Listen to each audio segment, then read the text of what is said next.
Prepare yourselves for a battle of epic proportions between two titans. Feast upon their voices and revel in their words.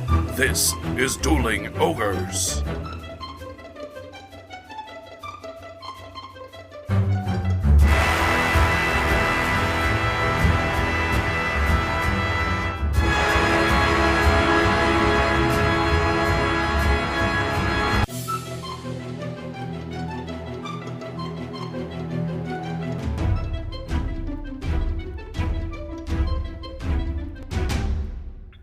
Hello, Ogres, and welcome to episode 88. Thank you for joining us, as always, on this inaccessible Tuesday evening, Earth date August 23rd, 2016. I'm your host, Remington Hitchcock, and with me, as always, is my co-host, Brandon Full. Say hello, Brandon. Hello, Remington. How are you? I'm Peachy. You got a haircut. I did. What'd you do that I got for? them all cut. It looks like they missed some. Yeah, I know. You got a little fluff tuft. I know. I got it cut about as short as I could get it cut without going completely buzzed. Yeah. But because my hair is so curly, it just doesn't look like I had it cut. Right. It looks like the sides were shaved and then the top still just poofs up like a rooster. Like a rooster poof. a cock. Whoa. Like the cock of the walk. Rooster cock walks. You look as messy and gross as ever. Yes, that's my goal in life. I mean, I'm never going to be able to, start launching the actual videos of these on YouTube if I don't start, taking care of myself. Yeah. I feel like your hair produces enough grease that it always looks like you've got product in it, though. Yeah. Yeah, that's what I usually go for. We haven't seen each other in like 2 weeks, so I got to get all these insults out. Get all the hate pretty quick, yeah. out, yeah. I put on this shirt for work today. Yeah. And I pulled it out of the dirty laundry. Uh-huh. And once I got to work, I realized that there must have been a wet towel on there for a few days because it's kind of mildewy. Maybe you should actually wash your goddamn laundry. I do. Yeah? It had just been a day or two, I guess. I see. Whatever. Yeah, so my hair looks uncombed and I smell like mildew. So I fit in perfectly. You do. You do. This is my non-shower day. Yeah. What's your shower day? Do you have a shower day? Yeah, every other day. I don't usually do enough to get gross enough to shower every day. Yeah. Because then my skin starts to crack. I would just think your general grossness would be a prerequisite for you to shower daily. Nope. No. You have a certain level of grossness that you're okay with? Yes. I mean, for a fat guy, you have to admit that even on my off days, I don't usually smell. Yeah, I don't think I've ever smelled you, but that's probably intentionally.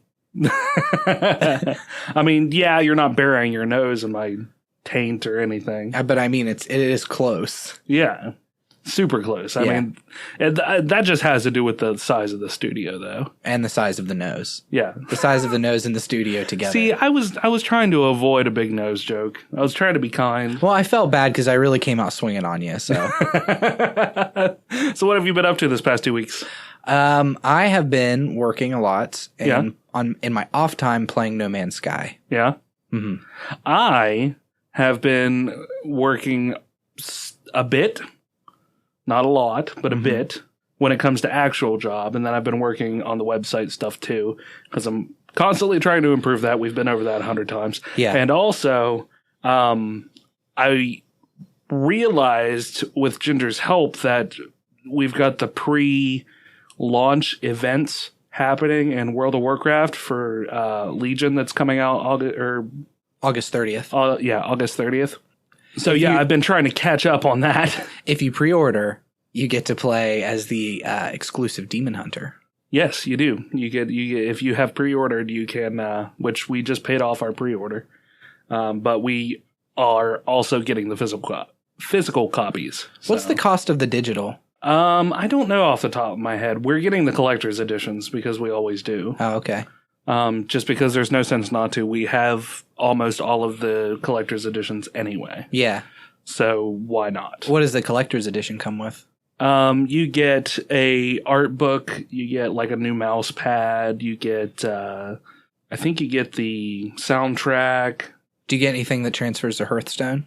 Yeah, usually. But I think you get that with a lot of different things. Like you get the card backs and stuff like that. So, okay. Yeah.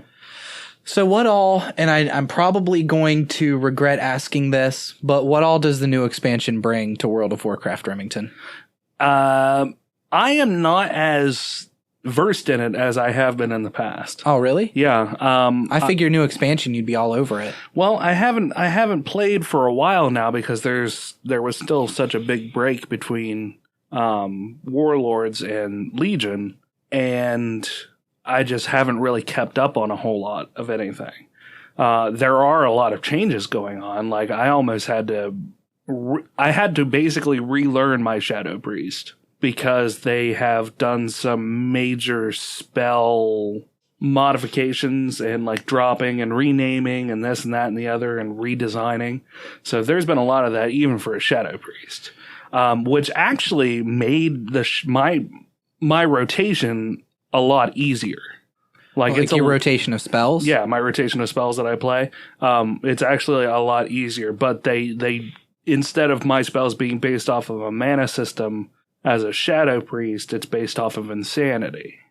So now I have to build up a certain amount of insanity and then pop the main insanity spell, and then once that spell pops, it morphs into a different spell that you spam whenever it's up, and that's where you get your major damage. So there's no cooldown on it?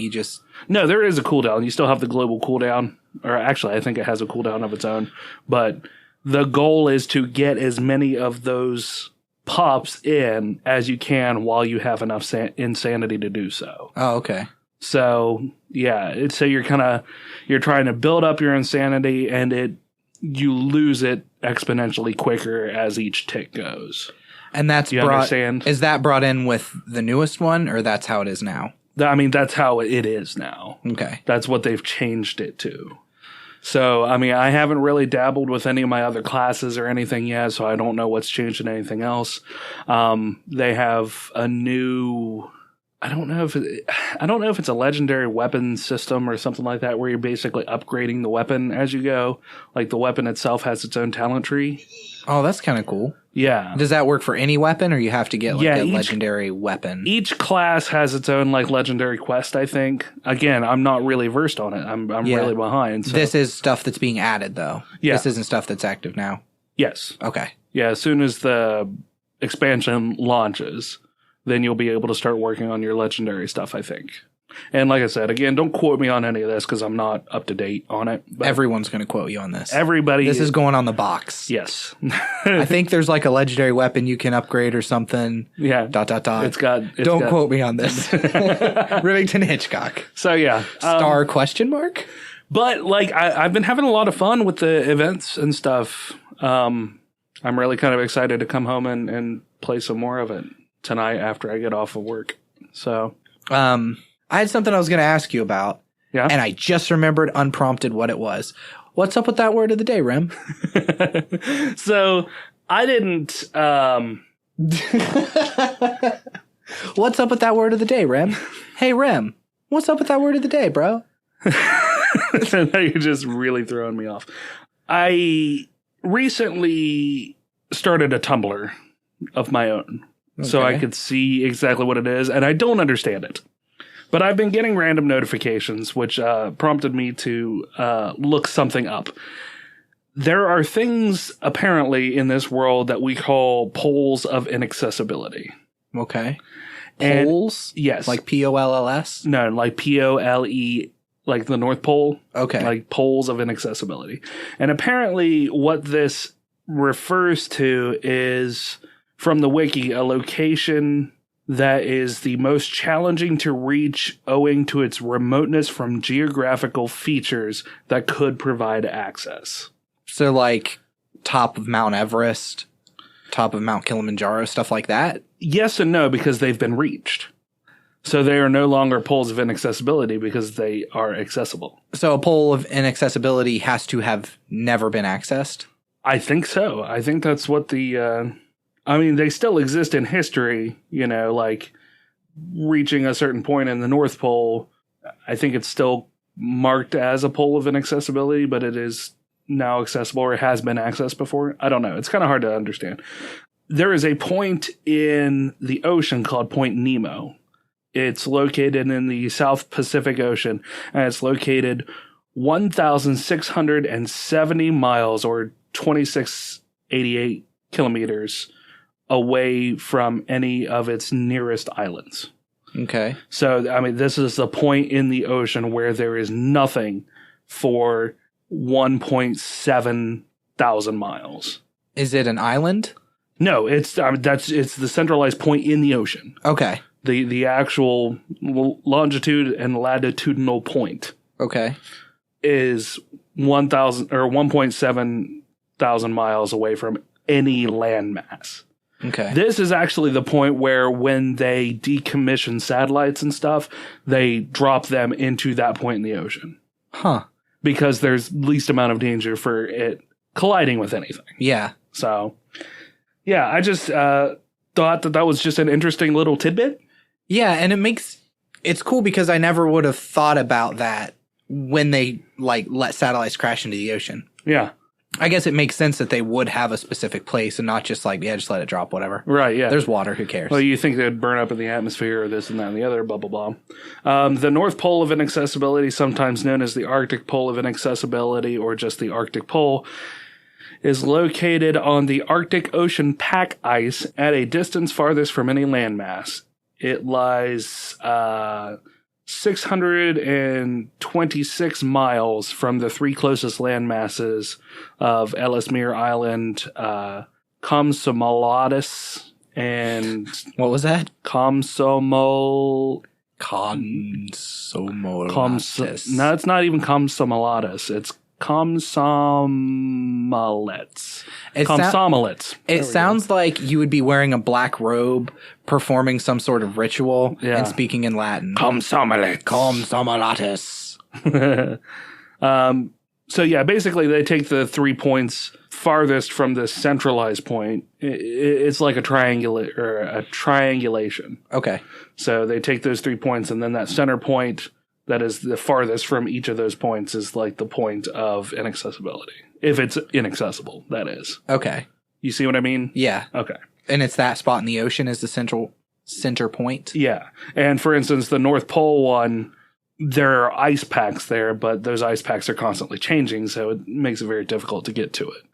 So that point, in comparison, is only 626 miles from its nearest 3 points. Okay. So the Point Nemo in the ocean is quite a bit larger. Yeah. So, yeah, I don't know. I just thought it was an interesting scientific geographical tidbit. How does that connect to Tumblr? Because I found it on Tumblr. Oh, okay. Yes. I thought there was going to be some sort of... No, there's no tie-in there except for the fact that I found it on Tumblr. I got a notification from Tumblr that said, hey, science people are talking about this article. Is it something new? No, it's not something new. It's just something that's... people, one of those things that suddenly everybody's like, hey, this is interesting. Yeah. And now I'm jumping on the bandwagon. Here's my question, though. Okay. Does Santa have a farm in the North Pole? Because he's far enough away, right? Yeah. His workshop and his house in the elves, that people aren't just stumbling on it. So does he have a whole farm? Or is he, getting in the pickup truck and driving to the nearest town to get food for everybody? I don't know. I mean, you think that farming would be kind of difficult, though, yeah? Yeah, but I mean, he could have a greenhouse or something. He's got the technology for that. Yeah, that's true. Or is he... So you can eat a reindeer, right? Well, yeah, totally. You think he's breeding them? Could be. Because he's got the main 8. Yeah, but I mean, let's assume are the main 8 magical and also telepathic? No. What's the word I'm looking for? When you never die. Immortal? Immortal, yeah. Are the 8 reindeer immortal as well? See, that's the thing. They're definitely magic. There's no arguing that. Right. They can fly, obviously. But there's really no description of whether they're immortal or not. He could just be, one gets too old, he eats it, and then the next one he just names it Blitzen again. Yeah, that's what I was getting at. Yeah. See, I don't know. I feel like if he's got the names for them, then it's the same reindeer. Well, I mean, that could be the hope, but it could be, generation after generation. Like the first male born to, or the first female, I don't know, however you want to roll it, but because they're pretty unisex names as far as it goes. Yeah. But they all have antlers. Oh. There we go. Well, we assume they all have antlers. I mean, all we can base it off of is what we've seen in the media. Yeah, exactly. I've never seen Santa in person. Yeah. Or his reindeer. No. You know what I love? Is the reindeer food that you made in school. Yeah. It was just bird seeds and glitter. Yeah. Which birds don't like to eat glitter. So that either means that we've been poisoning Santa's reindeer. Yes. Or Santa's reindeer eat bird seed. And can process glitter into magical energies. Which would mean that... Oh my god, glitter is their mana. So they're expending mana by flying? Yes. It's a whole mana-based system? It's a complete mana-based system. Santa's dropping like ether and MP restores on him as they fly. That's how he gets around so quick. It's turn-based. Yeah, this makes all the sense in the world now. We've just figured out magic. We Santa just discovered magic. it. Yeah. Debunked. Call up Adam Levine. Adam know. Savage? Is that who you were wanting? Not Adam Levine? Adam Levine. That's the Maroon 5 guy, right? Adam Levine. Yeah. I'm pretty sure. I think so. You're just agreeing with me Yeah. to continue the podcast, aren't you? Yes. To just move on. Yep. So I have a little bit of news and then I have a discussion. Okay. About something. Okay. What do you want me to do first? Do you want me to get some news stuff out of the way? News discussion news. News discussion news. Yes. Okay. I will do 2 quick ones then. Okay. So I was super excited when I read this. George Carlin, who is dead and in the ground. Yes.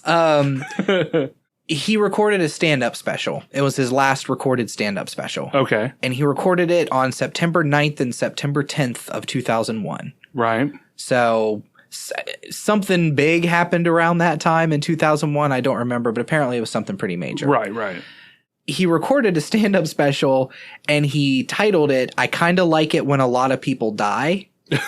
Yeah. And had a lot of very, very dark material in it. Uh-huh. So the day after he recorded it, 9/11 happened. Right. So he completely reworked it into complaints and grievances. And a lot of people, when it came out, kind of complained that it just seemed neutered because he had specifically neutered it. He didn't want to release this really dark anti-government, I kind of like it when a lot of people die content right after 9/11. It would have been in really poor taste for anybody. And George Carlin, being a New Yorker, I think understood that. Yes. Well, all of that is being released now because all that stuff was still recorded. So September 1st, it's being released for people to listen to. Huh. Which is pretty awesome. I'm excited to hear it. Yeah, that is cool. Because I completely understand his, neutering of his own material in that regard. I mean, yeah, and I mean that hit the whole country hard. People talked about it at the time. The whole world hard. Oh yeah, I remember hearing people saying like, "Why would he do that? That goes against everything George Carlin stood for." And I could kind of see where they came from a little bit because it does. But when it really boils down to it, he was a New Yorker. Yeah. More than anything else, and that hit New Yorkers. He was a New Yorker. Obviously. He was an American, and I mean, I think more than anybody else, George really stood for what America should be. Oh, yeah. He would even say, I love America. Yeah. He would bitch about everything about it and say, I hate everything that happens with America, but I love America. Yeah. Yeah, the initial idea of America being the way that it should be versus what it is now is what a lot of his political comparisons were. Yeah. Yeah.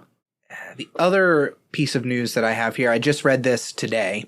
Mm-hmm. Guy Ritchie's Snatch. Yeah. The movie, not his personal Snatch. Guy Ritchie's Snatch. Guy Ritchie's Snatch has made the news again. There's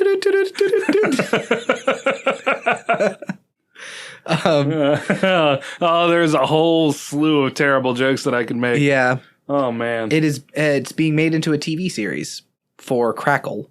Okay. Starring as one of the main characters, Rupert Grint. Okay. I mean, I like Rupert Grint, but... Yeah. That's really all the news on it. Nope.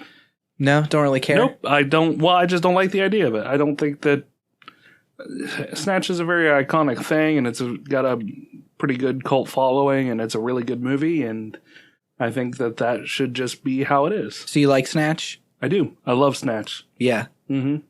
See, I ran into Snatch when I was still in high school. Yeah. And it kind of changed my world. as Yeah. far as that goes. Right. Yeah, I understand. Like pre-Snatch, post-Snatch. Yeah. You know what I mean? Yeah, like, like the whole world is just glitz and glamour until you meet Snatch. Yeah, and then suddenly you're thrown into that stark reality of... Constantly trying to get Snatch and watch Snatch Yes. and find Snatch. Mm-hmm. Yeah. Yeah, Because it was really hard to find there for a while. Oh, once Blockbuster went out of business, it was really hard to find Snatch because that's where I would go. Yeah. You know? To get Snatch. Yeah. We're stupid, and this is all stupid. This is the dumbest, straight off the cuff crap humor. Yeah, it's the lowest Garbage. common denominator. Yeah, it's like it's the shooting worst. snatches in a barrel. But no, seriously, I loved the movie. Yes, I did too. I've never seen Lock, Stock, and Two Smoking Barrels. I have, and I enjoyed it. I mean, it's It's basically Snatch, right? Yeah, it's basically Snatch, but not Snatch. Or Snatch is basically Lock, Stock. Yeah, because Lock, Stock came out first. Yeah. Yeah. But yeah, I'm not really super excited about the show. Neither am I. And I like Rupert Grint. Yeah. I haven't really seen him in anything besides Harry Potter. Yeah. And he was in some movie about farts, I think. But I want to give him the benefit of the doubt because I liked him so much in Harry Potter and thought he did a great job. Yeah. But reading the description, like the quick synopsis of the show, let me see. Oh, I closed it already. But Good job, Brandon. yeah, I know. It pretty much said it's going to be about gangsters finding gold bullion, Irish pikeys fighting each other, gypsies, and blah, blah, blah. It really sounded like they're just taking the premise of the movie and changing it enough with new characters to just kind of stretch it into a TV show. Yeah. Yeah. He will play the dynamic, frustratingly chaotic, and utterly posh con man, Charlie Cavendish. And then they have Dougray Scott from Fear the Walking Dead, playing Vic Hill, who continues the con game from inside prison, and Ed Westwick playing a nightclub owner, Sonny Castillo. So, yeah, I don't know. I feel like Rupert Grint would fit in well with that world, though.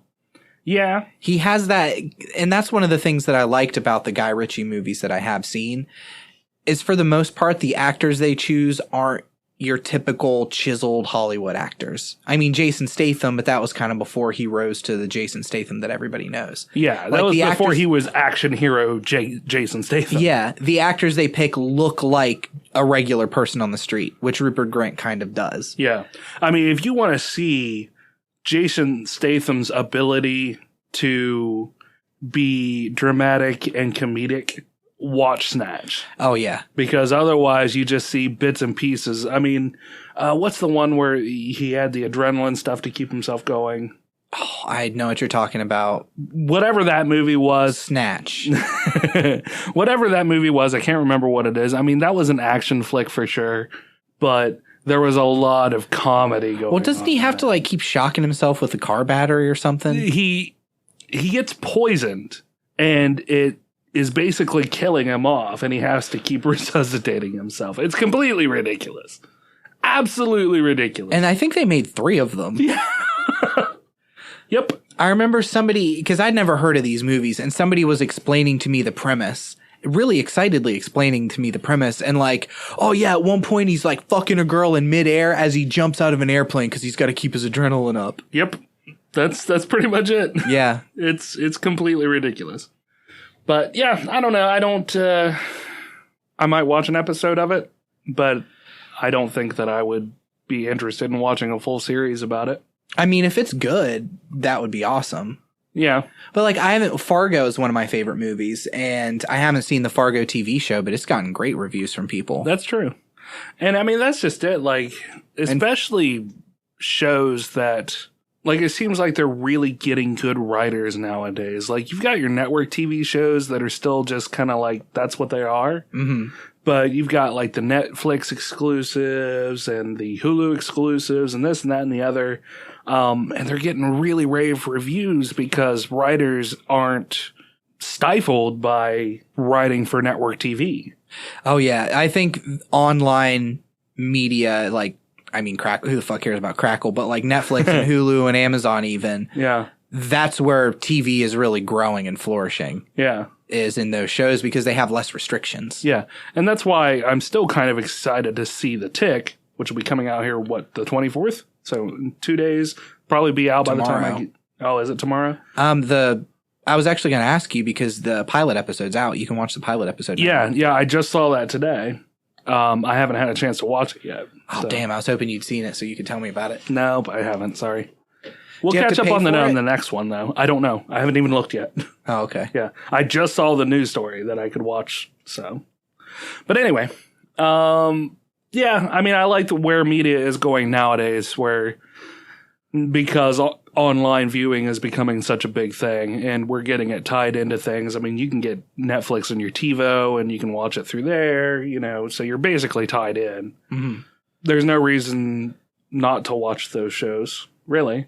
Yeah, I mean, outside of the monthly subscription. Right. So, I don't know. I think that there's a lot of, it's almost Wild Westy. You know what I mean? In the sense that, like, we have these writers who aren't stifled now, so we can get some really good content, but also we run the gamut of running against something that could be really crappy. Like this idea. Doing a Snatch TV show. Yeah. Could they get it to work? Sure. If you try hard enough, you can get anything to work. What's going to kill it for me is if they can't cuss. Or if if they try to keep it, even though it's digital, if they try to keep it to TV standards of, a shit every so often and a goddamn, but no fucks. Right. I mean, there's a lot of fucks in Snatch. Yeah.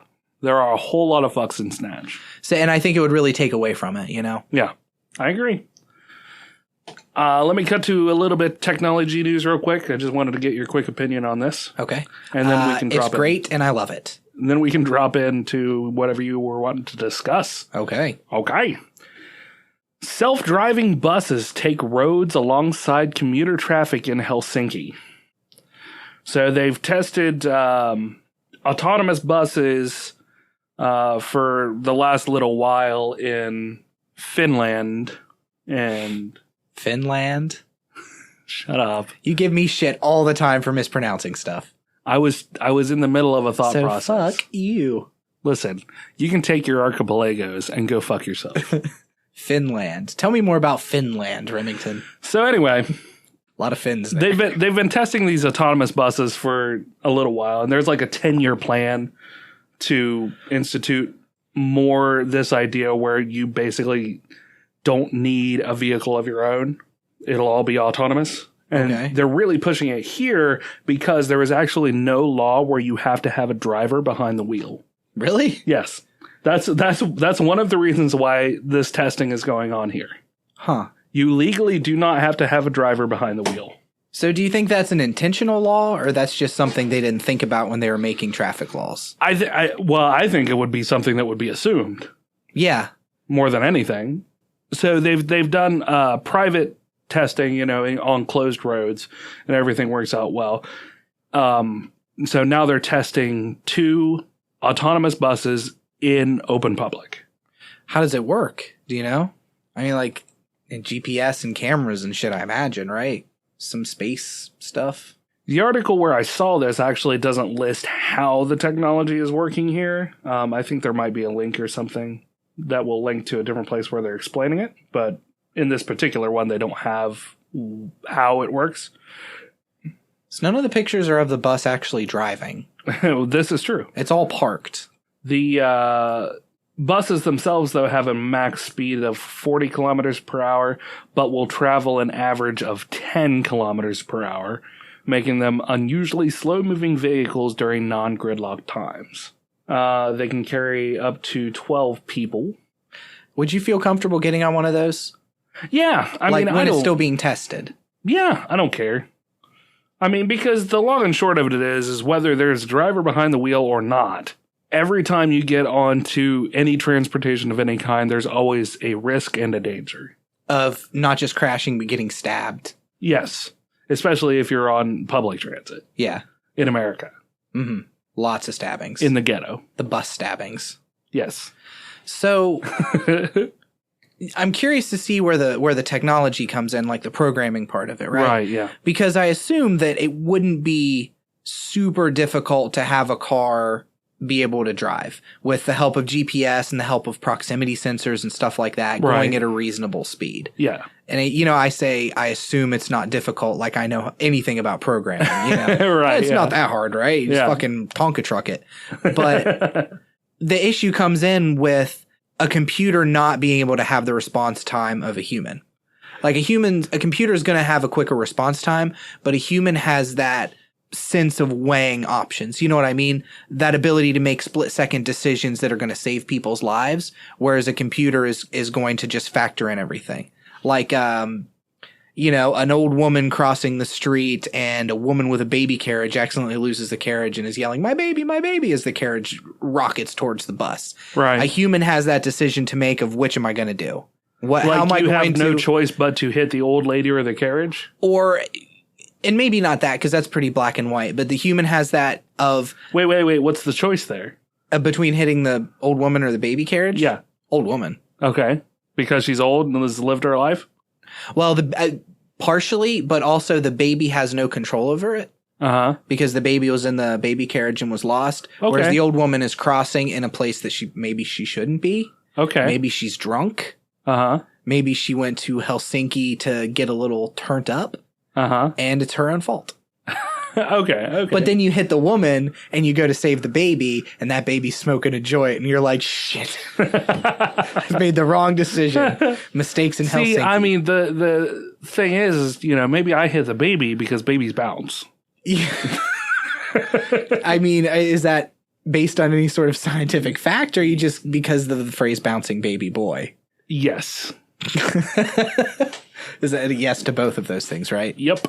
Yeah, the old woman's going to crumble. Yeah. Completely. Into dust. I mean, she's got brittle bones. It would be like punching a sand mummy. The baby's bones aren't fully, developed yet. There's still a lot of room. Babies are pretty malleable. Yeah, they're totally malleable. Yeah. Just curl it up into a little ball and throw it down the lane and get a 7-10 split. Bowling with a child? Yes. If you're do a little this is like a little Bill Nye science experiment for you. If you're listening right now and you have a baby, check it on the floor, see what happens. Yeah, just let us know what happens in the results. It'll be fine. Yeah. Guaranteed. Probably. So you would go baby over old woman? No, I'd go old woman because of the logic that we have put forward, but mostly that she would be drunk. Mostly because she's lived her life. She made the choice to cross the street. The baby doesn't have the choice there. So, yeah.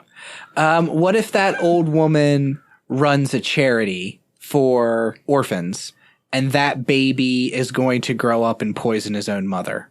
See, we have no way of knowing that. But you do know that. Time freezes for just a moment as you make that decision and all of this information comes into your head. Well, then you hit the baby. I mean, if you have that sort of stalwart futuristic knowledge, then you hit the baby. I was really trying to make that a moral conundrum, but it wasn't. No, it wasn't. You save the woman who saves hundreds of children every year and finds them a good place to live, or you save the mother poisoning shithead baby. You kill the baby. Good job on your moral quandary, Brett. Yeah, I've got to work on this. Did you see the road straddling bus that China's using? Yes, I did. That thing's pretty crazy looking. Yeah, that is awesome. Like, I think that is more impressive than the self-driving bus. Yeah, and I had pulled that story up a long time ago to talk about, and we just never got around to it. Mm-hmm. But yeah, since we're on the topic, that bus looks crazy amazing. But at the same time, like, I don't think it has any way to raise or lower itself. So like, you really have to have dialed in what the largest truck that you could pass over would be. Yeah. So if you haven't seen it, what it looks like is, imagine a tank, and its tank treads are, how tall is like a truck? Like 15 feet maybe? Well, I don't even think it's that. I don't think it has like giant. Well, it's not actually treads. I'm just using it it's wheels, and then like take a bus, stretch it on the width to where it's really wide as the road. Imagine that.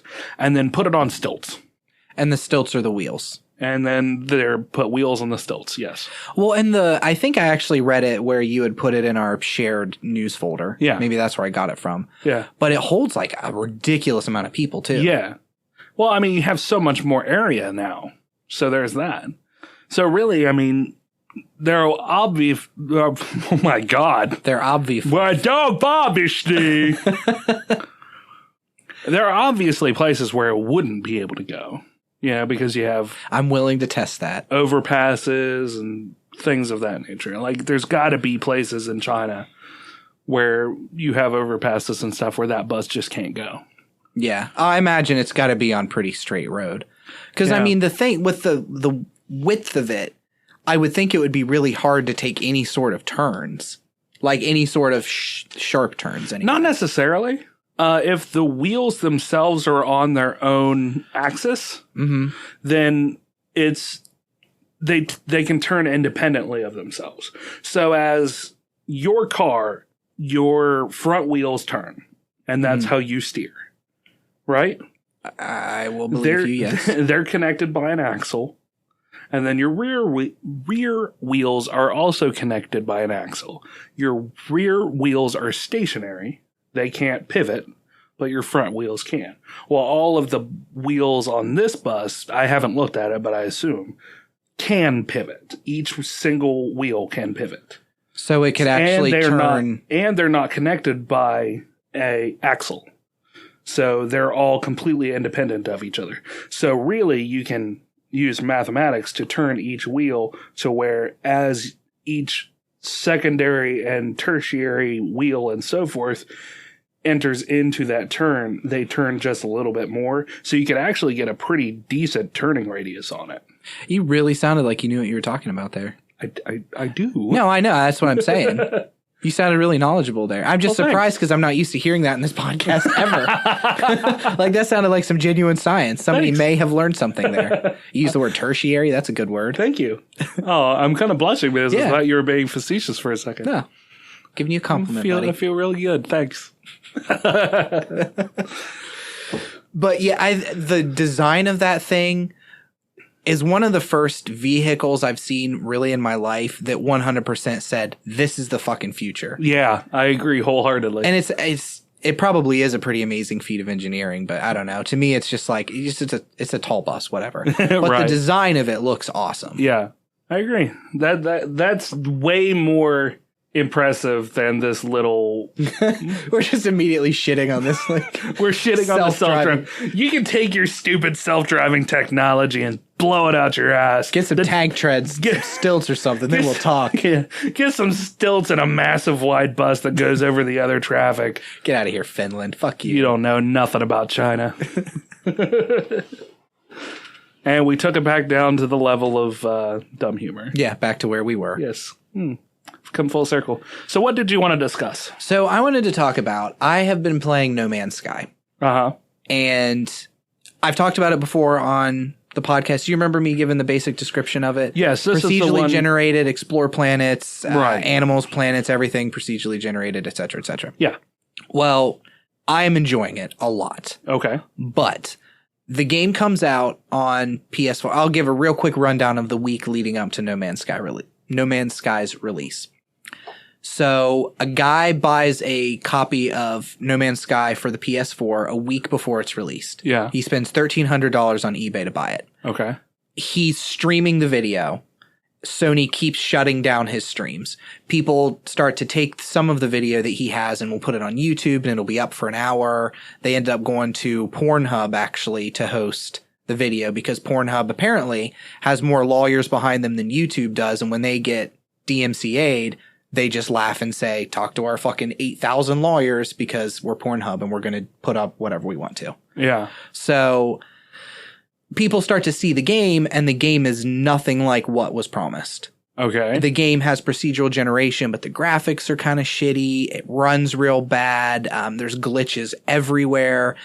The promise of being able to do kind of whatever you want in the game is boiled down to do some mining, use that mining to get a better ship, fly to the next planet, rinse and repeat for the entire game. Okay.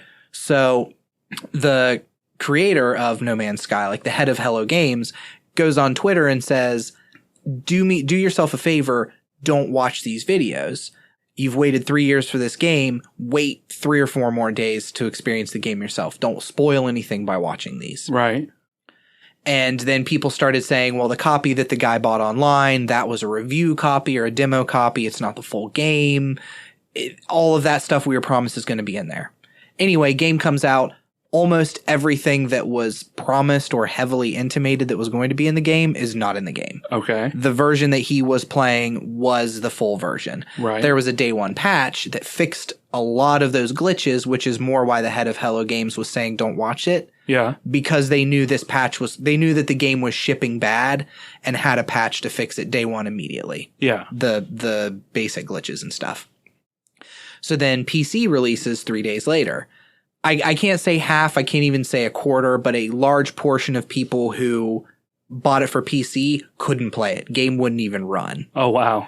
And the thing is, they gave the minimum required specs for No Man's Sky about a month out from the game. Uh-huh. They never gave the recommended specs. So as I got closer to release, people started to get frustrated, myself included, because I was above minimum specs, but I knew I wouldn't be recommended because my graphics card's a bit old at this point. Right. So then once it releases and people can't play it on PC, then they kind of release the recommended specs. And the recommended specs say definitively if you are using an IBM processor or an Intel processor. Yeah. Intel processor internal graphics unit. So Yeah. like a built-in Intel GPU. Yeah. You cannot play the game. There's just no support for it. So people are pissed at that, understandably, that Right. you didn't say this until after the pre-orders and the games is bought. Yeah. You couldn't tell us. My graphics card is, at this point, I would say on the low end. You know what I mean? Like it wouldn't even be a mid-range graphics card at this point. Uh-huh. It would be upper low end. The game runs fucking flawlessly for me. Okay. Great FPS, just amazing. People who have like $1,200 and $1,300 graphics cards couldn't run the game. So the people with the real low end shit could run the game beautifully. The people with the high end stuff, the game wouldn't run for. Why? Because it wasn't optimized properly. The company that made No Man's Sky was a team of 15. Yeah. So they had no beta testers. They had like their internal QA. Obviously they're beta testing it that way, but they didn't beta test it. Yeah. And half the reason you beta test, you get people in to beta test and do the NDAs, is so you have a good mix of every type of system and every combination of operating system with RAM and blah, blah, blah, blah. Yeah, absolutely. So yeah, there was like a good chunk of people that couldn't play it. So they had no beta testing at all. No outside beta testing. I'm sure they did beta testing themselves. Right. But they had no outside beta testers come in. So before the PC release, and this is a little convoluted, but I'm getting to a point with this, I promise listeners and Remington, I guess. One of the things that they had said, and I think I've mentioned it in prior episodes also, is that there's multiplayer.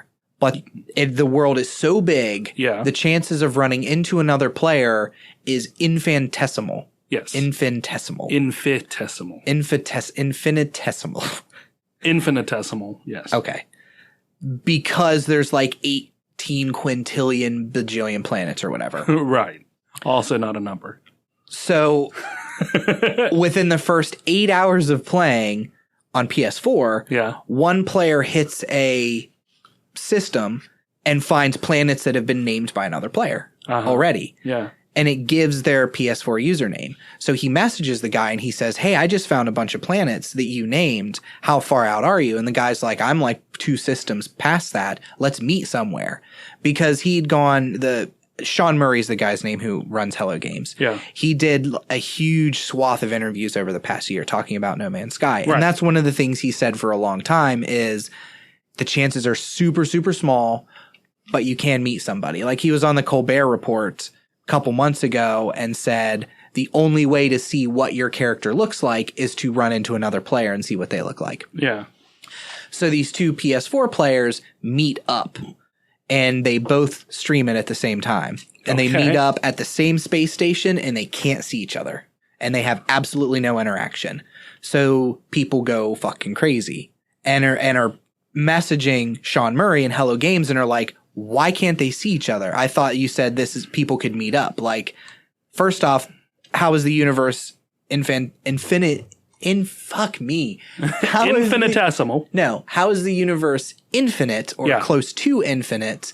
And two players met each other within the first 8 hours of the game, and they can't see each other. Why? So he replied on his Twitter, and he said something along the lines of, wow, I'm so surprised. We never expected people to run into each other in the first 8 hours of the game. It really speaks to our network coders that the game is even running right now. There's so many of you playing, way more than we expected. Which, if you'll notice, gives no explanation of why they couldn't see each other. Yeah, which actually gives the explanation that they didn't think that it would happen, so they didn't put it in. Yes. So people start to flip out, and I'm on the No Man's Sky subreddit, which has got like, I think 150 to 200,000 members on there right now. It's pretty huge. Yeah. And it split the group in half between people who are immediately like, fucking Hello Games, they've been lying to us this whole time. Yeah. Because as people are playing, I'm not even going to get into the list of other things that we were told were going to be in the game that are not in the game. Yeah. And then the other side who's saying, he said that the servers are busy. That's why they didn't meet each other. The thing is, once the PC version comes out, people immediately dissect the code. They just break it apart. Yeah. There is no multiplayer aspect in the game at all. There's no code even to meet another player. Yeah.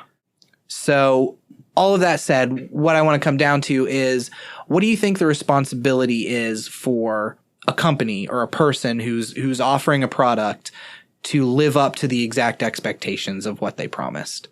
Like, specifically with No Man's Sky. In the interviews, he said the chances of meeting somebody is very small because of how large the galaxy is. So it will be special when you meet somebody. Yeah.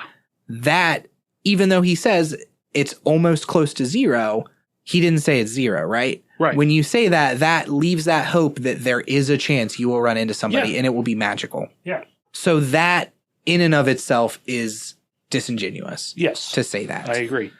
And then to go on to say that it is possible and that when it happens, it'll be a thing.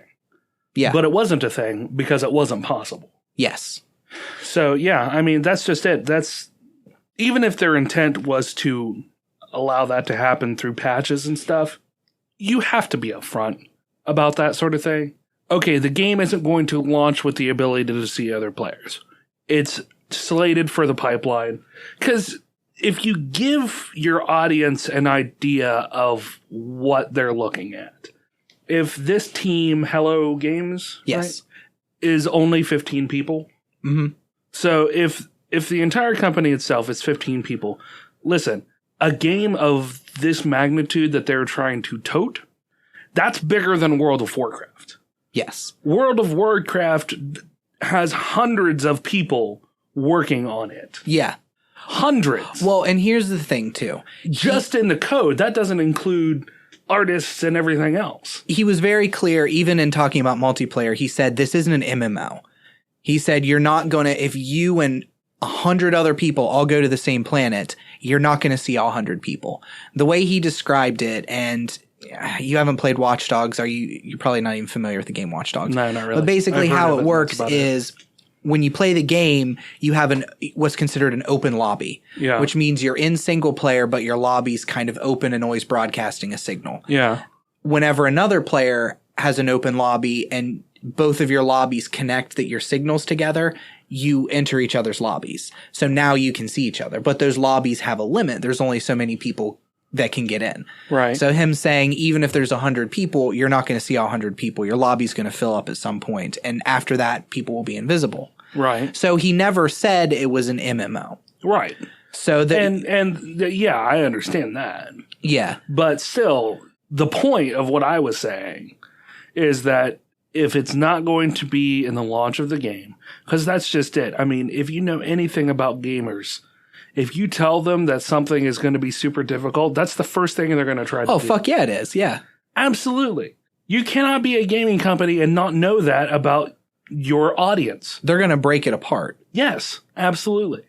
And as soon as they launched the PC version, what did the coders do? They got in there, they looked at the fucking code, and they said, this wasn't even a possibility. Yeah. which says to me that this guy wanted to promise something that he knew that he couldn't deliver on, but instead of being upfront about it and saying, listen, we want the ability to have some multiplayer interaction. It's not going to be in the game on launch. It's slated for down the road. We're still working on it. We can work it into the code. It'll be in a patch, but it's not going to be something that you can get to right now. All of this stuff came about a week plus ago. Not last Friday, but Friday before is when it was released. Yeah. To this day, he has not said whether there is or is not multiplayer in the game. Yeah. Has said nothing. They've tweeted 2 or 3 times since then, just saying, we're working on a patch. Thinks you guys, some people are going to be really excited about it, winky face. Yeah. So there has just been almost no talk with the people playing it at all. And that's the other thing is, being a team that's so small, they don't have people to spin this. They don't have people who know how to defend it. They posted early on when all this stuff happened, we just hired a QA team who is bigger than the entire development team. Yeah.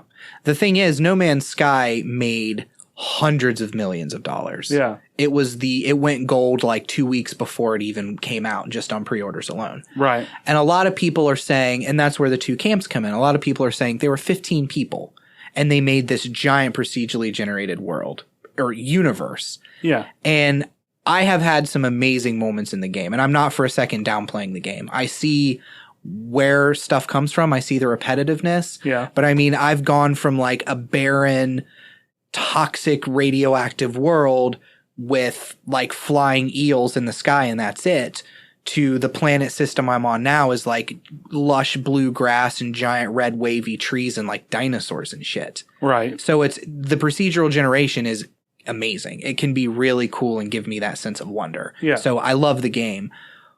But people saying they were a small team, you got to cut them some slack. They were a small team and then they got picked up by Sony. Mm-hmm. Sony did all of the marketing for them. Yeah. So I don't know what the behind the scenes is. I'm sure Sony's getting a cut of the profits for doing the marketing. Although No Man's Sky was released on PS4 and PC, almost every advertisement you can see for No Man's Sky was like only for PS4 and then PC real small in the corner because Sony has it. Of course, they're going to push the PS4. Right. And No Man's Sky was like one of the most anticipated games for a lot of gamers for quite a few years now. Yeah. Sony did all of their marketing for them.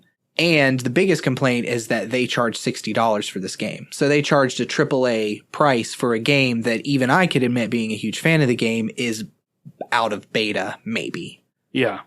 So that's what a lot of people are saying too, is if this was a $20 or even $30 indie game, you wouldn't be getting this complaints. Yep. But when you charge $60, when you charge AAA prices, people expect a AAA game. Exactly.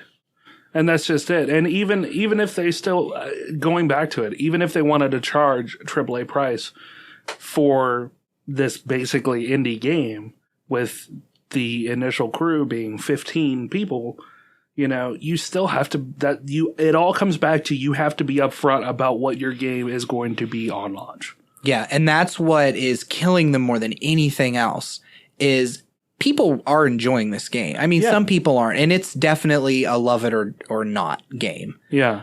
But if they were open, if they said at all, we wanted to implement multiplayer, we weren't able to get it in time.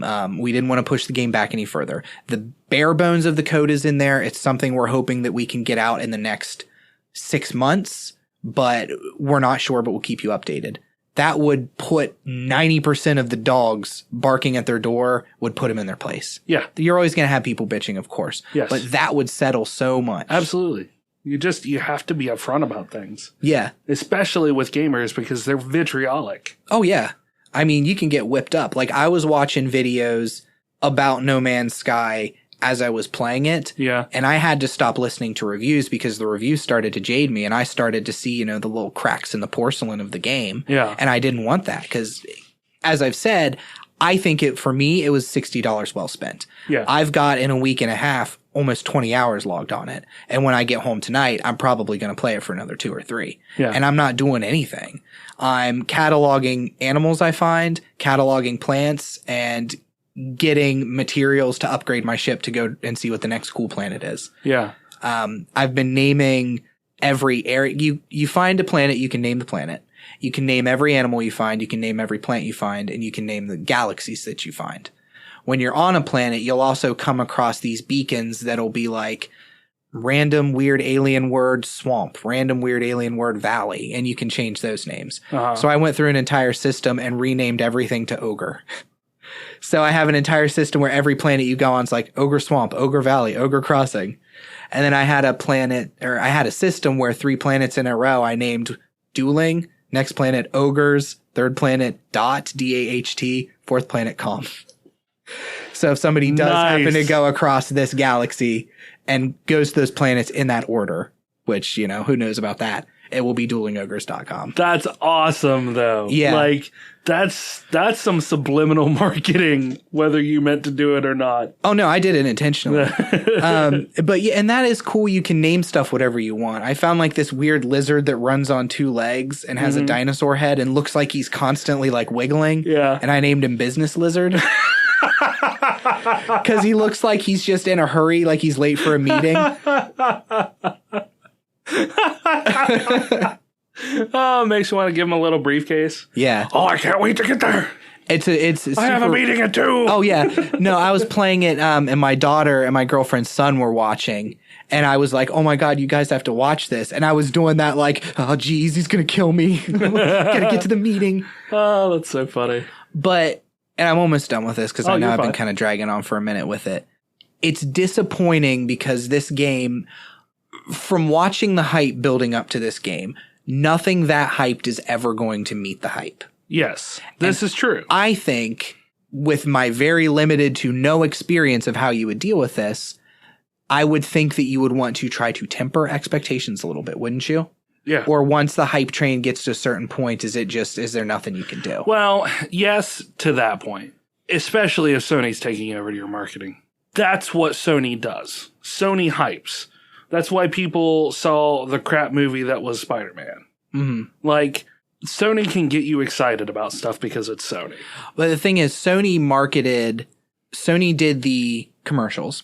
Right. Sony they got Sean Murray onto like the Colbert Report and shit like that, which also is fucking insane that an indie game developer is on the Stephen Colbert Show. Yeah. That shows you Sony's fucking reach. For the record, Colbert Report doesn't exist anymore. No, he was on it when it existed. Oh. He's been doing, what is he doing now? What was the Letterman show? Mm-hmm. Has he been doing that? Maybe it was the Letterman. Yeah, I was going to say he's been doing that for probably a year now. This was like a year ago. So maybe it was that then. Yeah. But most of the word of mouth, here's what's coming into it, was directly from Sean Murray. Yeah. And I mean, that's just it. I mean, if you're doing interviews and stuff, you need, especially if he had to have known.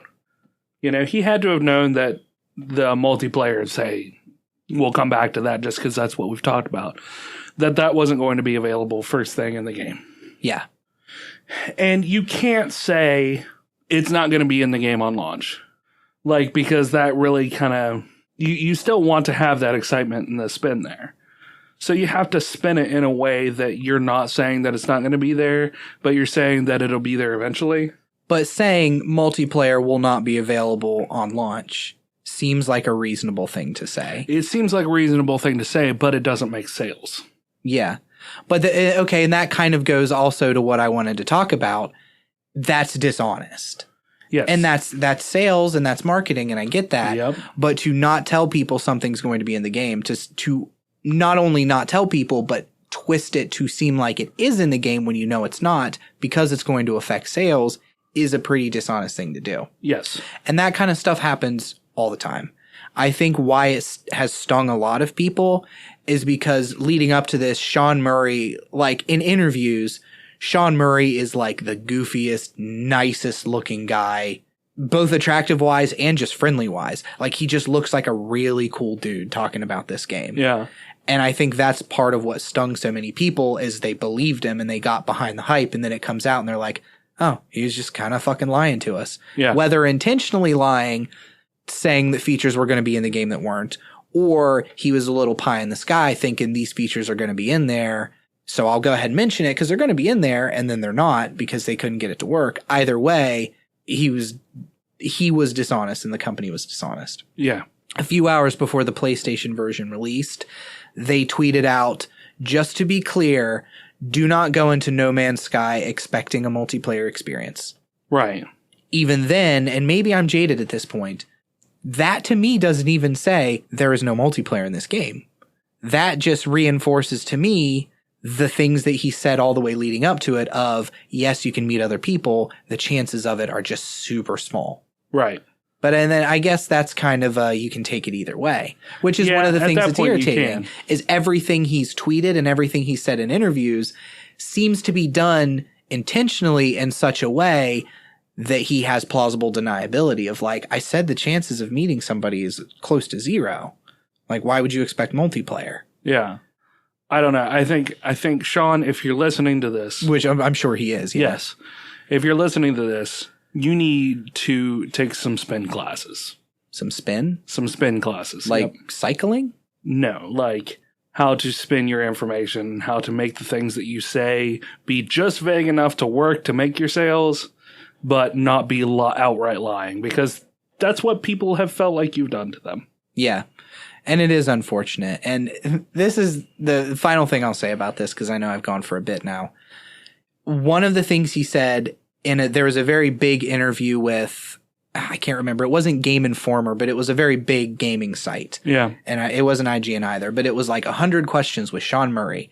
And it was an interviewer asking him very rapid response. Questions like, will I get bored with this game? And Sean says, sometimes, yeah. Will I be able to grief other players? And Sean goes, a little bit, yeah. Again, right there, you got fucking multiplayer. That's saying, yes, you can grief other players. Yeah. Whatever. So one of the 100 questions was, will there be paid DLC? Yeah. And he said no. He said absolutely not. Anything we update for the game is going to just be updates. Okay. In the midst of all of this shit happening, one of the few tweets or one of the few interviews that Sean Murray gave about the game, he was very specific. He was very clear to say there might be paid DLC now. He worded it. He said, there might be paid DLC if it's something that we can't afford to do for free. Right. Which is not a good thing to say whenever people are very irritated with your game and your game is super buggy. Because now people hear that and think, oh, so the DLC is going to be adding in shit that we were promised originally in the game? Yeah. That we should have gotten at launch. Yeah. That we paid our $60 for because that's what we were expecting. Yeah, and I mean, all of this stuff is just the tip of the iceberg. And again, I love the game. I'm really having a good time with the game. But this is the tip of the iceberg of stuff that was promised versus what it is now. Like, there was a very early build of the game that had a lot more features, an early playable version of the game that probably had bugs behind it that they couldn't get it to actually release. Right. They found code of this very early playable version in the code of the PC and PS4 version. Right. So that is there with more features. It's just been stripped clean. The video of that game being played with way more features is the trailer video that's still used on Steam and is still being used to advertise the game. Yeah. So that's another thing where people are saying you're showing a product that doesn't even after it's released, you're showing a product that doesn't exist. Yeah. This isn't the product people are getting, and that's being dishonest. And at that point, I mean, you could probably see some lawsuits come out of that, because at that point you are false advertising? Yeah, false advertising. Yeah. Because you're literally showing stuff in the game that is supposed to be in the game that is not in the game that launched. Yeah. Like, that's false advertising. That seems pretty textbook to me. Yeah. Personally, I don't think that they are being evil about it. I don't think they're wringing their hands. I think they got in over their head. Yeah, I think they bit off more than they could chew. And now that they have the money, they probably are a little bit like, okay, the game's done. We're going to fix this shit. But like, we got some money for padding. Yeah. Like, it sucks, but we made a fuck ton of money from it too. Yeah, and no. The right thing to do would be to make sure that's, hire on, 50 more people and make the game the way it should be. Yeah. Like, there's no reason why you can't do that. There are thousands upon thousands of gaming specific coders out there who would be more than happy to take on a job, I'm sure. And make the game the way that you said to, now that you have the money to. The game, as it stands now, is fantastic. If they were to continue and implement the rest of the features that were promised, the game literally would be the most open world best game. Yeah. Or one of the best games. Yeah. So. Yeah, I mean, I think now that the money's there, I think the only thing that should be in Sean's focus is making the game that he said that would be out. Yeah. And again, if he just hired on enough coders, he could have that done in 6 months. It comes down to how much integrity. And I don't even know if integrity is enough of a word because it's a business and you made your money. Well, I mean, a business is an actual entity now, right? Yeah. According to the law. So yes, integrity. A business should have integrity because a business is an entity. Because a lot of if they continue to work on coding, they've had their big payday. They're still going to get people buying the game. And there was a huge swath of people returning their game on Steam when they couldn't play it or they were angry with it. Yeah. But there's less incentive to continue to work on the game now. Yeah. You've got your big payday. Now you're going to be working for way less money. Yeah. On a game. So it just does come down to integrity and whether you want to see your game through and deliver on what you promised or you say, well, we did what we could. Here's a couple bug fixes on to the next venture. Yep. I agree. So that's all I've got to say about that. Was that your Forrest Gump It ended impression? with that. That's all I have to say about that. It was terrible. Is that good? Is that spot on Forrest Gump? No, it wasn't. Forrest Gump. No. It's like a cross between Forrest Gump and Buffalo Bill. Yeah. Would you fuck me? I'd fuck me. No. Jenny put the lotion in the basket. Oh, jeez. The Cincinnati Zoo deleted their Twitter because people won't leave them alone about Harambe. What? You know Harambe? Was that the gorilla that was killed? Yeah, the gorilla that got shot? Yeah. And he suddenly became a giant meme on the internet. Yeah. Dicks out for Harambe was the big thing. No, I didn't see that. Oh, yeah. It's putting Harambe in everything and people using the hashtag dicks out for Harambe saying that I don't even really I don't think they're supposed to be a reference as so much as saying like, pull out your dick to remember Harambe by, I guess. But it's been like, it's the meme of the summer. It's fucking everywhere Harambe is. Yeah. On the No Man's Sky subreddit, I've seen dozens of posts of people who have named planets after Harambe. Yeah. But the Cincinnati Zoo, the head of the zoo tweeted out and was like, we really don't find these memes funny. It's been a while now. Our zoo family is trying to get over the grievances or trying to get over our grief with Harambe and trying to move on. Can you please just let this meme go? Yeah. Which was 100% the most worst, awfulest thing you could do in that situation. Yeah. Because they were immediately flooded with hundreds and thousands of more memes about Harambe. Yeah. So they deleted their Twitter.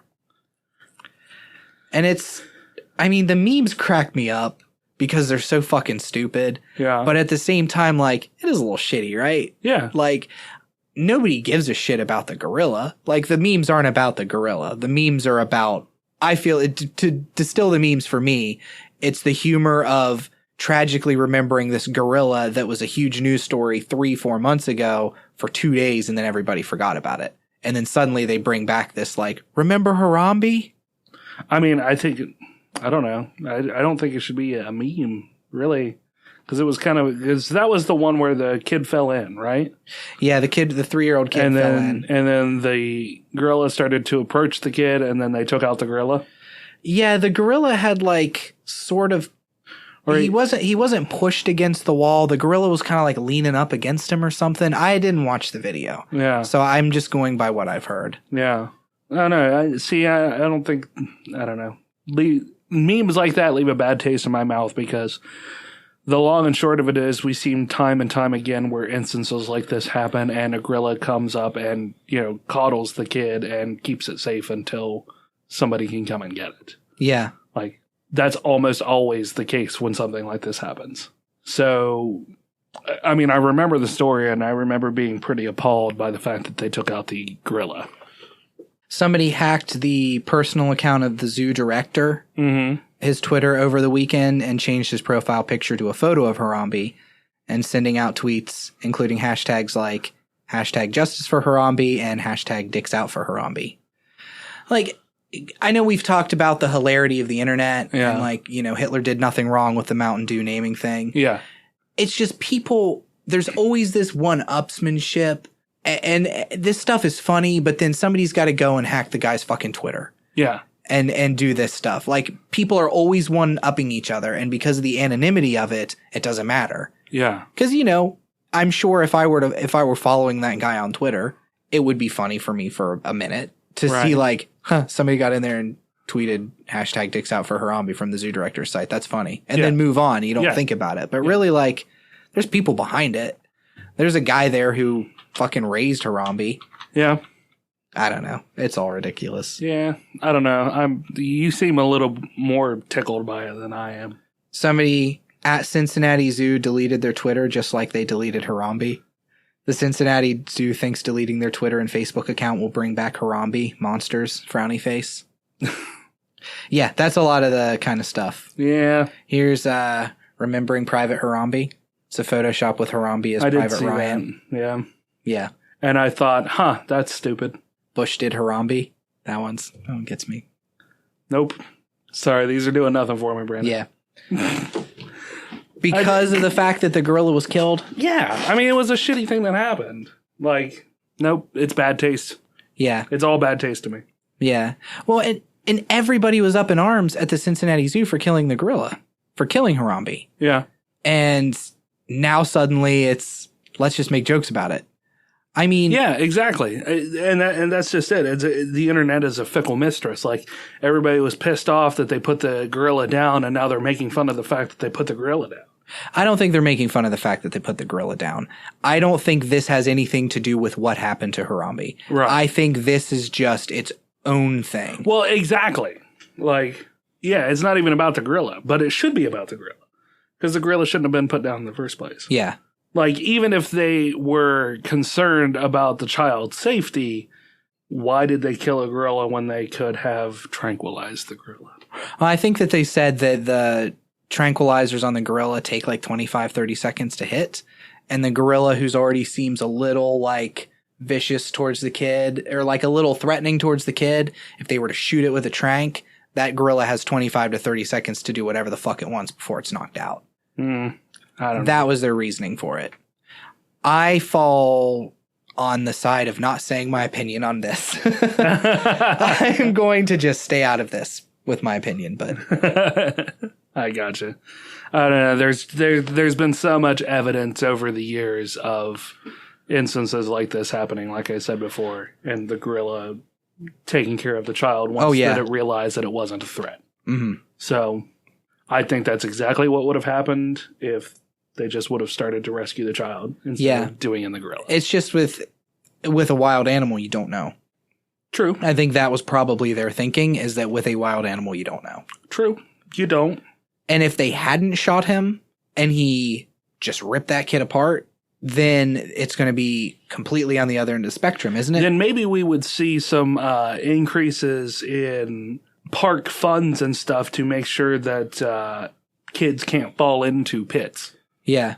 Like, maybe some more fencing or something of that nature. Like, that's what that falls back to. Yeah.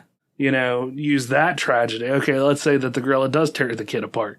Use that tragedy to say, okay, well, maybe we should have some more fences.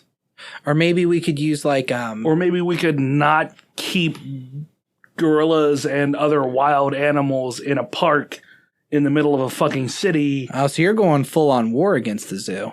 Well, I'm just saying, like, I don't think I've seen you zoos can passionate about something like this in a while. Zoos can be good places for sure. Mm-hmm. But there's also points, I feel like, where maybe we shouldn't have some of those animals in there. Like, I mean, they're wild animals. That's all there is to it. Yeah.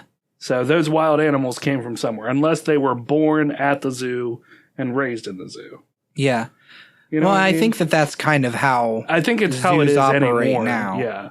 Which, makes me believe even more so that if that gorilla was born in the zoo, has lived in the zoo its entire life, it's still going to show some of those dominant traits, but it's probably not going to be as dominant as a zoo or as a gorilla out in the wild. Yeah. So, Yeah, probably. I don't know. There's a whole lot of factors that I could talk about for hours on this, but yeah. I think the long and short of it is the memes themselves, they don't sit well with me because they're not remembering the gorilla. You feel like they're in bad taste. Yeah, they're not remembering the gorilla except for the fact that they're twisting a knife about something that is already done and over with. Yeah. He's a punchline. Yeah, which he shouldn't be. Maybe he's up there in heaven laughing at him right now. Maybe. Eating a banana and throwing his poop.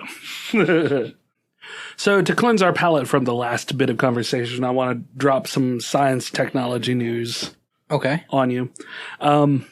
This article came out about a month ago on takepart.com. It's titled New Solar Device Removes Carbon Dioxide from the Atmosphere. And basically, a team of scientists have created a device that can take the carbon dioxide out of the atmosphere and break it into carbon monoxide and hydrogen and call the gas that comes from it a synthesis gas or a syngas that can be used to be turned into diesel or other liquid fuels. This comes from a mechanical engineer at the University of Illinois at Chicago who leads the lab that conducted the research. The team aims to produce fuel at about $2 a gallon, he said, which is a price that would be cost competitive with gasoline and, in his opinion, make drilling for oil or gas obsolete. So, interesting piece of technology, yes? Yeah. I mean, is carbon dioxide... I mean, I know it's a renewable resource, but how quickly of a renewable resource is it? I mean, that's one of the big greenhouse gases is carbon dioxide. Yeah. And methane and carbon monoxide, right? So plants use carbon dioxide and turn it into oxygen as part of photosynthesis, but all of the plants on the earth can't use how much we as a species is putting out. Mm-hmm. So that's why we get this kind of greenhouse effect where the sunlight comes in, it absorbs more of the heat because carbon dioxide holds more heat than oxygen. Okay. You look very confused. Are you with me? Yeah, no, I'm following you. Okay. It just seems like, and I guess because I have no fucking clue about anything ever, that if you didn't need to drill for oil and suddenly you're taking carbon dioxide from the air and turning it into a fuel that you could use, wouldn't you at some point run the risk of running out of carbon dioxide? I mean, I know it's renewable, it would still be produced, but it seems like we'd just be fucking the balance in a different direction. Yes, once and we no. got to a certain point. Sure. Theoretically speaking, hypothetically speaking, we could be removing more carbon dioxide from the atmosphere than we could produce, which seems unlikely, but I guess in the far future it could happen. Yeah. But still, I mean... fuck the future. Well, no, I think it's more accurate to assume that if we could get our fuel that way, instead of doing things like fracking, that is obviously damaging the earth. Yeah. And causing... Like on a base level, it's damaging the earth. Yeah, causing earthquakes and stuff and making it more dangerous for people in general. Yeah. Wouldn't that open the door for more factories to create more carbon dioxide? So you could be creating more jobs and then having that renewable resource be used to create fuels. You know, I don't know. It could be a happy thing. Yeah. I'm not trying to automatically make it awful. Well, yeah. I just think that it's going to lead to the end times. Yeah, understandably. Yeah, basically. But, I mean, wouldn't you like to have more oxygen to breathe? Wouldn't that be nice? Yeah, I'm all right. Are you sure? Yeah, I'm pretty good with what I've got. That's true. I guess we still smoke something into our lungs, so we must not like oxygen that much. Yeah. And we live basically in a bowl of chemicals here. It's true. So, can you imagine our air being cleaner? I mean, there's only one place in the United States where the air is worse than ours, and that's California, right? Really? I don't know. Isn't that true? I don't know. I'm making up statistics. We're just both making stuff up. I hear it's Kansas. Kansas? Real shitty air in Kansas. No, there's a lot of corn in Kansas. Yeah, but corn produces carbon dioxide. No, corn produces oxygen. It's a plant, Brandon. I guess we'll agree to disagree on that one, Remington. Cows in Nebraska. Cows are the biggest producers of methane. Methane, yeah. Except for what's in the ocean. Methane pockets in the ocean. Methamphetamines. You're an idiot. Yeah. Do you have shout-outs? No. Do I have shout-outs? You had a whole page of them pulled up. Oh, man, I did. What happened to them? This episode went down the hole real quick. Yeah. What happened? The girl in the room. Oh, yeah. Where did you come from? It was like she magically appeared and we didn't take a break or anything. If you have any questions or comments or you'd like to hear yourself on air, you can call us at 978-DUOGRES. That's 978-386-4737. You can also reach us on Twitter at Dueling Ogres or email us at duelingogres@gmail.com or leave a comment on the Facebook page. Shout-outs this week include Matt Kaufman, who commented on our Suicide Squad episode saying that it upsets him that we don't have more listens. We know that what we're talking about, and I beg to differ on that Thank you for being a new listener. Thank you for being a new listener. You clearly have some catching up to do. Also, Viscount Terry commented and Stephen Hines both commented on watching Preacher. Terry hadn't watched Preacher until the final episode when they were on vacation. Coming in just at the last episode, he said that it seemed weird and disjointed. Stephen Hines agreed that the pacing was really, really slow. So it did have a weird pacing problem. Yeah. And he also said that if Ruth Nega is reading this or if she's listening, that she has total permission to stalk Steven if she wants. Yep. But, I actually have Steven's phone number. So Ruth, if you get in contact with me, I will give it to you. Yeah. And then we can watch Dominic Cooper and Stephen Hines fight to the death. Yeah. I think it'd be a pretty fair fight. My money's on Dominic. Also, make sure to check out our website at duelingogres.com for articles pertaining to some of our favorite geek news. Mallory's back. She has an article in queue that she's got to finish up. Oh, nice.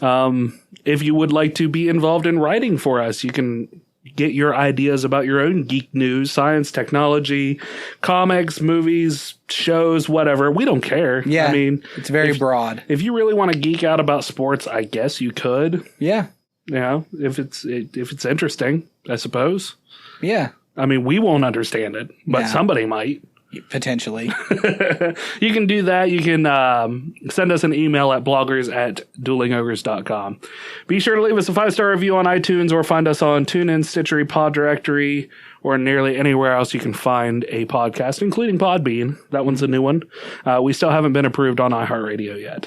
Didn't we do that like forever ago? It was like, there's like a 2 to 3 week wait period, and I'm on like the 3rd week, I think. Jesus. Yeah. I think that's our answer. Yeah. I think we got our answer. Yeah, I think you're right on that. If you can't meet the stringent rules to get on iHeartRadio. Yeah, I don't know. I mean, do we really want to be on iHeartRadio, though? If they're listening, yes. Yes, we do. The only thing we want to be wanted. everywhere, forever, all the time. Mm-hmm. I've also been posting the audio episodes on YouTube. They say that that's not a great idea, but I mean, fuck it. What are you going to do, right? Yeah, who cares? Yeah. So until next week, Ogres, keep your clubs blunt. And your tusks sharp. What? It's weird. Tusks sharp. But you do it so well until you don't. Do it again. So until next week, Ogres, keep your clubs blunt. And your tusks sharp. Oh, good night. Good night. Yeah.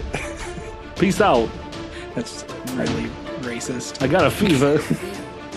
The only prescription Is more Dueling Ogres tusks. Tusks to be put on my mantle, hung up on a wall. Dueling Ogres heads. Is Remington's Christopher Walken better than mine? Let's have a Christopher Walken contest.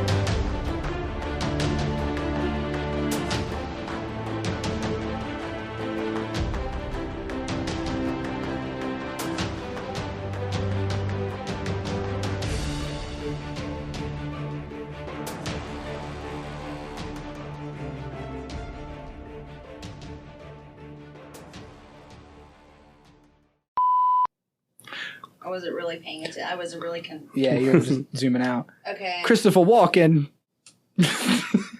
Let me ask you a question. Does your mother sew? Boom. Get it a so that. I don't even know what Christopher Walken talks about. Talk about anything would be Christopher Walken. My favorite animal is a red panda. Because they're adorable. See, I feel like you guys are both going a little too Jersey. We're both awful. I Yeah, mean, when it we're comes down to it, both it's both terrible. Yeah. If you can think like a mouse, you can anticipate their moves. Then, boom. The writers didn't have to go Like the lips suck right there. That's Yeah. you can anticipate the moves. Boom. That's right, I did. I killed him. He f***ed up one too many times, so I put a bullet in his eye. That's right. I killed him. I killed him. He fucked up one too many times. Then I put two more into him just to make sure. Now, that was somebody I loved. I loved him. But I got the call. I put him down like a sick animal. Two little mice fell in a bucket of cream. There you go, Brandon. There's yours. Two little mice fell in a bucket of cream. Two little mice fell in a bucket of cream. That's pretty good. I like it, Remington. Two little mice fell in a bucket of cream Remington got it, yeah. By an angel's whisper. Yeah. It's Remington. by an angel's whisper. Let's go. Yep. I gotta get it ready for works. Hey, bye, everybody. Bye. Bye. Bye. Goodbye. I'm gonna wash my hands. I'm gonna wash my kitty cat off. Yeah.